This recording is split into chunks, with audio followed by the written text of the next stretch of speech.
Mais longtemps avant Babylone, il y a 5 ou 6 000 ans, une autre civilisation remarquable a vu le jour dans ce qui est aujourd'hui l'Irak. Les Sumériens possédaient une culture exceptionnellement avancée. La liste de ce qu'ils ont créé ou inventé n'a rien à envier à nos sociétés modernes. Ils ont mis en place le premier système politique à 2 assemblées, le premier système scolaire, et l'on pourrait citer des tas d'autres choses. Il faut donc se demander où ont-ils pris toutes ces idées. Je pense qu'il faut se tourner vers les anciens Sumériens eux-mêmes et écouter attentivement ce qu'ils ont à nous dire et qu'ils ont répété à maintes reprises. À savoir que leur civilisation leur avait été enseignée par des êtres descendus sur terre depuis le ciel. Ils les appelaient Anunnaki.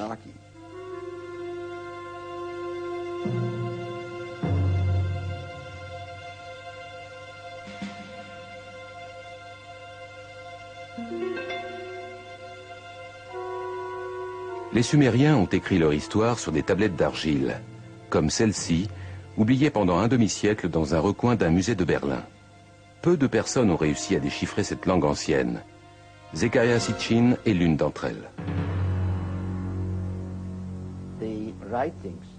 Les écrits et les éléments picturaux qu'ont laissés les Sumériens derrière eux, et qui datent de 6000 ans, parlent de gens venus d'une autre planète,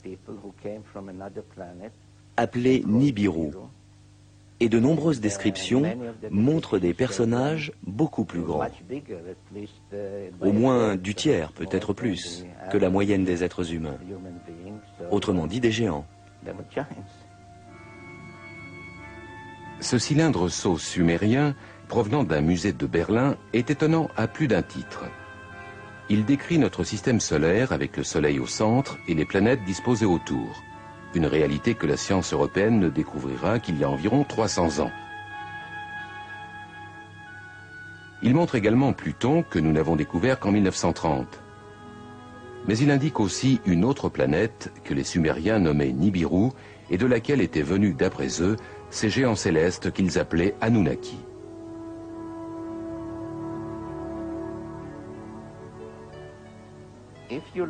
Si l'on observe les 3 personnages représentés ici, on voit qu'ils sont à peu près de la même taille.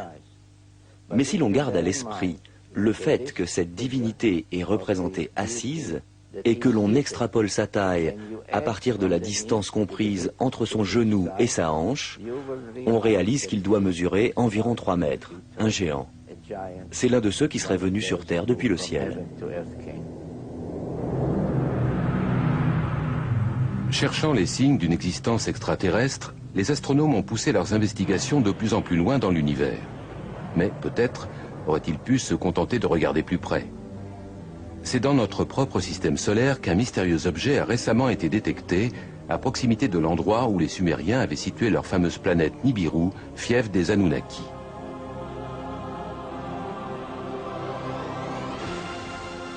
Les partisans de cette théorie y verront sans nul doute la confirmation de l'existence de ces géants venus d'un autre monde.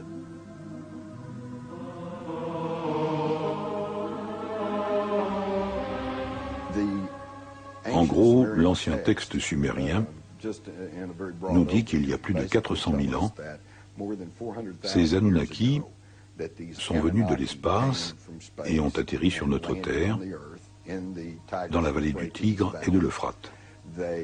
C'est là qu'ils auraient établi une colonie qu'ils ont nommée Éden. Dans la Genèse, Éden est l'endroit où Adam fut créé à partir d'une poignée de terre et Ève née de l'une de ses côtes. Mais certains ont une vision plus scientifique, voire high-tech, de l'apparition de la vie sur Terre. À un moment donné, ayant besoin d'ouvriers, de main-d'œuvre, les Anunnaki ont décidé de brûler les étapes, en faisant appel à ce que nous appellerions le génie génétique.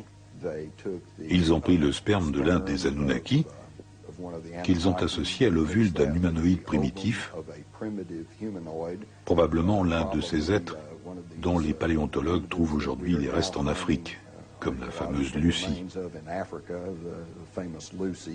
Et ils ont produit une espèce hybride qui allait devenir Cro-Magnon ou l'homme moderne.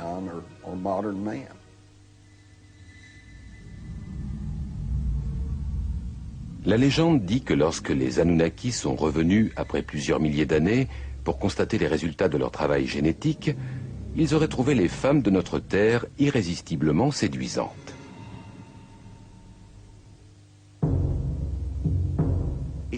Tout cela est dans la Bible. On peut lire dans la Genèse que les fils de Dieu vinrent trouver des filles d'hommes dont ils eurent des enfants qui seront des héros. Ces titans se révéleront si destructeurs que les Anunnaki qui les avaient engendrés décideront de les tuer. Le livre apocryphe de Baruch précise même le nombre de géants qui auraient été supprimés. Le livre de Baruch précise: alors Dieu fit le déluge. Il détruisit toute vie sur terre, y compris les milliers de géants qui l'habitaient.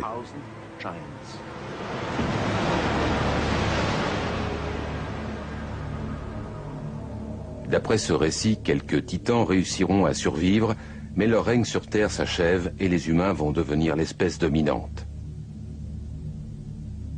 Les géants vont toutefois continuer à vivre dans la mémoire des hommes, telle une image étroitement associée à nos origines. Pour certains, il s'agit de bien plus que d'une simple réminiscence. Un certain nombre de personnes continuent à décrire des rencontres avec des êtres géants qui seraient descendus d'un engin étrange.